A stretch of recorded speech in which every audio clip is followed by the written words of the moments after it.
আমার ঠিক পেছনে মিরপুর শেরেবাংলা জাতীয় ক্রিকেট স্টেডিয়ামের মাঠে এই মুহূর্তে আমরা দেখতে পাচ্ছি সেন্টার উইকেটের দুই পাশে দুইটা উইকেটে আলাদা করে প্র্যাকটিস চলছে। আমার ঠিক কাছাকাছি আমি দেখতে পাচ্ছি লিটন দাস, তিনি রিহ্যাব প্রক্রিয়ার অংশ হিসেবে মাঠে হাঁটছেন, লম্বা সময় ধরে হাঁটছেন।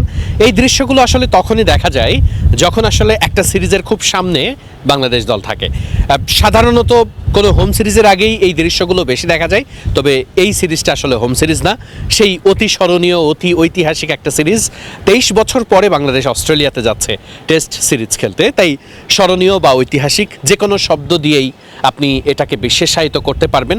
একটু আগে আমরা দেখতে পাচ্ছিলাম এখানে সাব্বির রহমান রুম্মানকেও, তাকে নিয়েও আলোচনা আছে, কারণ এ দলের হয়ে তিনি খেলতে যেতে পারেন এমন একটা সম্ভাবনা খুবই প্রবল, এবং তার যে ফেরার একটা রাস্তা দরকার সেটাও প্রস্তুত হয়ে গেছে। অর্থাৎ বাংলাদেশ ক্রিকেট বোর্ডের যে চলমান প্রক্রিয়াগুলো রয়েছে, অর্থাৎ বাংলাদেশ জাতীয় দল, বাংলাদেশ এ দল, বাংলাদেশ এইচপি দল, তারা আসলে প্রত্যেকেই এইচপি দলটাকে আসলে ইমার্জিং দল রূপে বিদেশে পাঠানো হয়।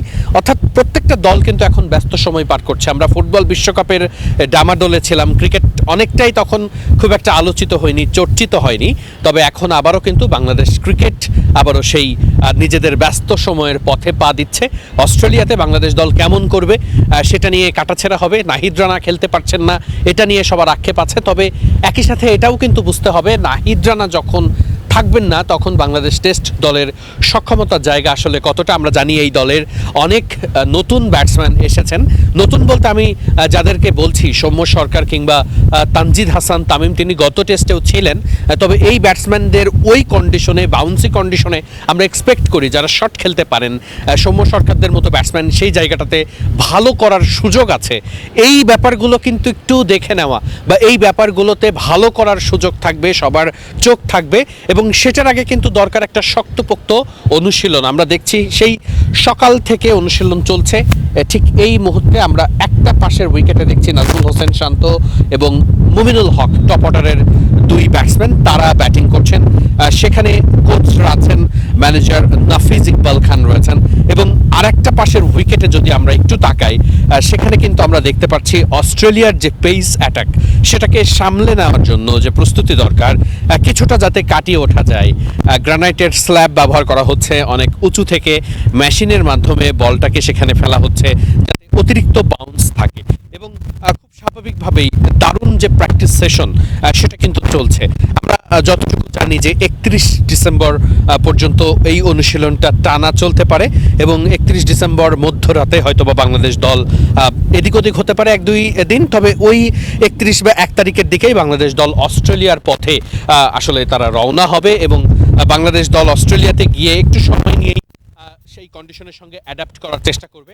ডারউইন এবং ম্যাকাও যেই মাঠে আসলে অস্ট্রেলিয়ার বিপক্ষে বাংলাদেশ দল খেলবে, সেখানে কিন্তু বাংলাদেশ শুধু না, অস্ট্রেলিয়াও খুব বেশি ম্যাচ খেলে না।